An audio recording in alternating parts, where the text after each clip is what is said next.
10,000। 10,000।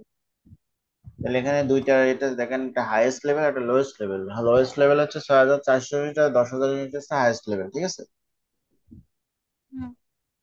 At the lowest level of activity range, the fixed cost per unit is টাকা 6 টাকা 20 পয়সা।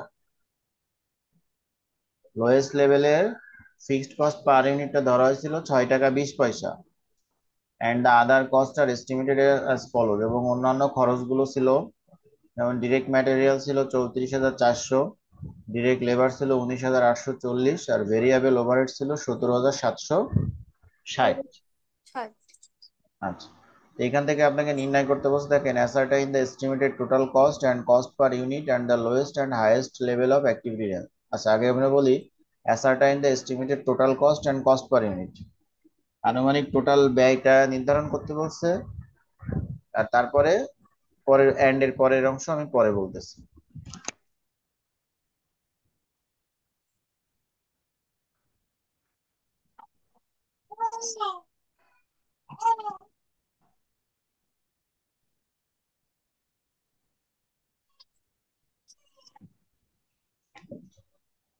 তো আমাদেরকে প্রথমে টোটাল কস্ট নির্ণয় করতে বলছে। দেখেন, টোটাল কস্টের সূত্রটা কি? Fixed cost plus variable cost. Total কস্টের সূত্র কি? Fixed cost, fix minus variable cost. না মাইনাস না, fixed cost plus variable cost. ও, ফিক্স কস্ট মাইনাস, আর এখানে প্লাস আসবে। আপনি যদি ই নির্ণয় করতে চান, ওটাকে কি বলা হয়, অন্য কোনো খরচ যদি নির্ণয় করতে চান, যেমন আপনি ফিক্সড কস্ট নির্ণয় করতে চান, তখন টোটাল কস্ট থেকে তখন ভেরিয়েবল টোটাল কস্ট বাদ কস্ট। দিতে হবে। হ্যাঁ। হ্যাঁ, আর টোটাল কস্ট মানে ওই দুটা খরচের যোগফল। এখন দেখেন, আমাকে বলে দিচ্ছে, at the lowest level of activity range the fixed cost per unit is টাকা 6 টাকা 20 পয়সা। লোয়েস্ট লেভেল মানে শেষ, লোয়েস্ট মানে কি, সর্বনিম্ন লেভেল। এখানে সর্বনিম্ন লেভেল হচ্ছে 6,400 ইউনিট। এই হ্যাঁ, ইউনিটে কস্ট পার ইউনিট কয় টাকা করে ধরা হয়েছে? 6 টাকা 20 পয়সা। 6 টাকা 20 পয়সা। তাহলে এই 6,400কে আমি যদি 6 টাকা 20 পয়সা দ্বারা গুণ দিই, কি পাবো বলেন তো? ফিক্সড কস্ট পাবো। দেখেন, এট the lowest level of activity range the fixed cost per unit 6 টাকা 20 পয়সা। ফিক্সড কস্ট পার ইউনিট দ্বারা টোটাল ইউনিটকে গুণ দিলে আমরা ফিক্সড কস্ট পাবো না? এখানে ফিক্সড কস্টের রেট দেওয়া না। হ্যাঁ। ওকে, আর আমাদের ভেরিয়েবল কস্ট লাগবে। এখানে আমাদের তিনটা ভেরিয়েবল কস্ট আছে, ডিরেক্ট ম্যাটেরিয়াল, ডিরেক্ট লেবার আর ভেরিয়েবল ওভারহেড। এগুলো সব হচ্ছে ডিরেক্ট, মানে আমাদের ভেরিয়েবল কস্ট। তো দেখেন একটু সূত্রটা আমি কি লিখছি, যে calculation of total cost, we know total cost সমান fixed cost plus variable cost. এখানে আমরা হ্যাঁ। ফিক্সড কস্টটা বের করে নিলাম, 6,400 সাথে 6 টাকা 20 পয়সা গুণ দিলাম।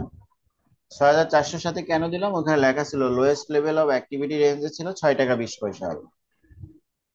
আচ্ছা, এবার হচ্ছে variable cost, direct material plus direct labour plus variable overhead. Direct material plus direct labour plus variable overhead. ওই যে যে খরচগুলো আমাদের দেওয়া ছিল ওগুলো ভেরিয়েবল, ঠিক আছে। বোঝেন না হ্যাঁ। কথা? ওই যে তিনটা খরচ হ্যাঁ। হ্যাঁ, দেওয়া আছে না, বুঝছি। ওই তিনটা যোগফল হচ্ছে টোটাল হুম। Variable cost. এবার এগুলো দেখেন আমরা উপরে বসাই দিছি, তাহলে পালাম 1,11,680। এটা হচ্ছে টোটাল কস্ট। ফিক্সড এবং ভেরিয়েবল বসাই দিছি, ঠিক আছে। হ্যাঁ। তাহলে প্রথম অংশটা কি বোঝা গেছে?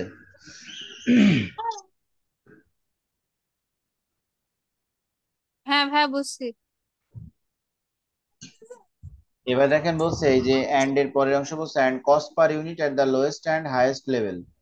কস্ট পার ইউনিট বের করতে হবে, অর্থাৎ এই যে টোটাল কস্ট বের করছে, এবার হচ্ছে এদের cost per unit, total cost per ইউনিটটা বের করবো দুইটা লেভেলে, একটা লোয়েস্ট লেভেল আর একটা হচ্ছে হাইয়েস্ট লেভেল। লোয়েস্ট লেভেল এবং একটা হচ্ছে হাইয়েস্ট লেভেল, এই দুইটা লেভেলে আমরা কি বের করব? কস্ট পার ইউনিটটা বের করতে হবে, টোটাল কস্ট পার ইউনিট। এখন বলেন তো, টোটাল কস্ট পার ইউনিটের সূত্রটা কি হবে?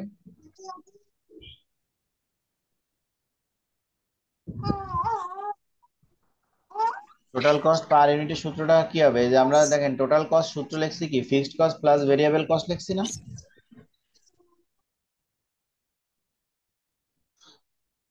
তাহলে কস্ট পার ইউনিটের সূত্র হবে fixed cost per unit plus variable cost per unit. বুঝছেন কথা?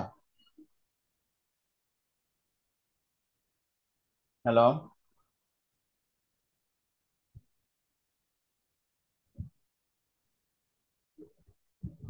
ওকে, তাহলে কস্ট পার ইউনিট হবে, টোটাল কস্ট পার ইউনিট হবে, fixed cost per unit, variable cost per unit. আমরা গতদিন একটা নিয়মে বলছিলাম যে একটা অঙ্কে variable cost per unit change হয় না, কিন্তু fixed cost per unit change হয়।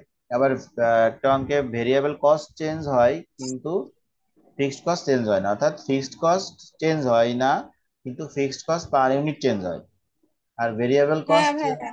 আর ভেরিয়েবল কস্ট চেঞ্জ হয় কিন্তু variable cost per unit change হয় না। তো আমাদের এইটা দুইটা জন্য বলছে, একটা লোয়েস্ট লেভেল একটা হাইয়েস্ট লেভেল। আমাদের প্রথমটা আমরা লোয়েস্ট লেভেলের জন্য বের করবো 6400 ইউনিটের জন্য cost per unit.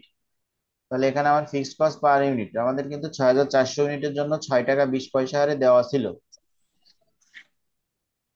Fixed cost per unit 6 টাকা 20 পয়সা দেওয়া ছিল, কিন্তু ভেরিয়েবল কস্ট পার ইউনিটটা দেওয়া ছিল না। এটা বের করে নেবো। কিভাবে বের করবো দেখেন, হেয়ার ভিসিপিইউ মানে variable cost per unit, total variable cost ছিল যে 72,000। আর আমার কত ইউনিটের জন্য বের করবো, 6400 ইউনিটের জন্য। তাহলে 72,000 ভাগ 6400, 11 টাকা 25 পয়সা। ফিক্সড কস্ট পার ইউনিট 6 টাকা 20 পয়সা ছিল, আর ভেরিয়েবল পেয়ে গেলাম 11 টাকা 25। এই মিলে টোটাল কস্ট পার ইউনিট আসলো 17 টাকা 45 পয়সা।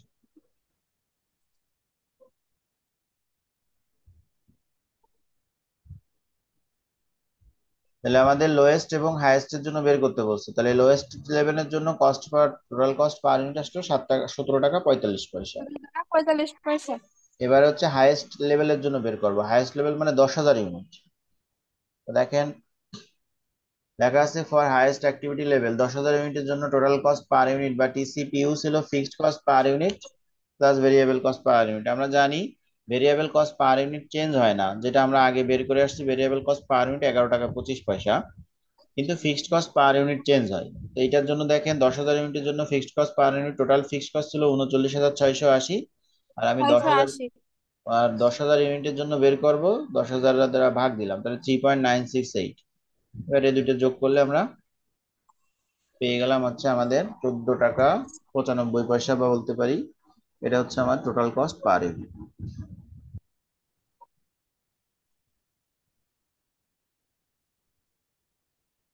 ঠিক আছে। হ্যাঁ ভাইয়া বুঝছি। আচ্ছা, এরপর দেখেন তো আপনি এই অঙ্কটা কি পাইছেন, এই যে Mita company high and low মেথডের এই অঙ্কটা পাইছিলেন মনে হয়? না ভাইয়া, পান নাই? আমি পাইনি। না। আচ্ছা, দেখেন বলছে Mita company produce food item and accumulated the following cost data concerning mixed unit. এখানে দুইটা ভাইয়া আমি আগের ওটা স্ক্রিনশট নিইনি। এই যে এইটুক। প্রথম পেজ নিছেন? হ্যাঁ, পরের পেজ এইটুক। তা নেন একটু। হ্যাঁ নিছি। আচ্ছা, আপনি হাই অ্যান্ড লো মেথডের অঙ্ক করছেন একটাও? প্রথম দিন ক্লাসে আপনার দেখাই দিছিলাম না, হাই অ্যান্ড লো মেথড। হ্যাঁ হ্যাঁ, হাইয়েস্ট করছি। Highest cost minus lowest cost divided by highest unit minus lowest unit. হ্যাঁ। এই অঙ্কটা সেরকম, দেখেন আপনি পারবেন, আমি সলিউশন দিয়ে দিচ্ছি, আপনি স্ক্রিনশট দিয়ে নেন।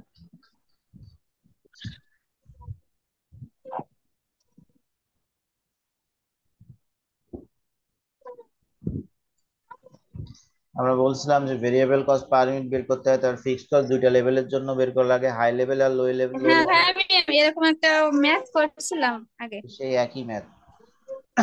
তারপর আমরা কি বলছিলাম যে হাই লেভেল বের করি আর লো লেভেল বের করি, ফিক্সড কস্ট সবার জন্য কি থাকে, সমান থাকে। ঠিক আছে। হুম। তো এই হচ্ছে আমাদের প্রথম এ নাম্বার রিকোয়ার্ড, এই পর্যন্ত বলছে। এইটুকু আপনি আগের মতোই পাবেন। এখানে নতুনত্ব যে বিষয়টা বলছে, হ্যাঁ এই এই পেজ স্ক্রিনশট দিছেন? হ্যাঁ দিছি। এখানে নতুনত্ব বিষয়টা কোনটা দেখেন, এই যে বলছে if the company wants to produce 60,000 unit in July. যদি কোম্পানি 60,000 ইউনিট উৎপাদন করে জুলাই মাসে, what will be the total cost, তাহলে টোটাল কস্ট কত হবে? তো 60,000 ইউনিট জুনের থেকে জুলাইতে যাই ওটা হবে, তাহলে আমাদের টোটাল কস্ট হচ্ছে fixed cost plus variable cost. তো ফিক্সড কস্ট একটা অঙ্কে চেঞ্জ হয় না, আমরা অলরেডি ফিক্সড কস্ট পাইছি। এবার আমার ভেরিয়েবল কস্ট চেঞ্জ হবে। এখন আমরা 60,000 ইউনিট উৎপাদন করব, এক একটা ইউনিটের মূল্য ছিল আমার এখানে 4 টাকা হারে। ভেরিয়েবল কস্ট পার ইউনিট কয় টাকা? ষাট টাকা।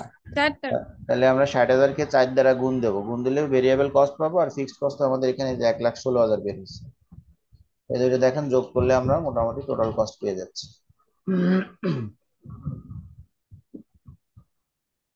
ঠিক আছে। হ্যাঁ।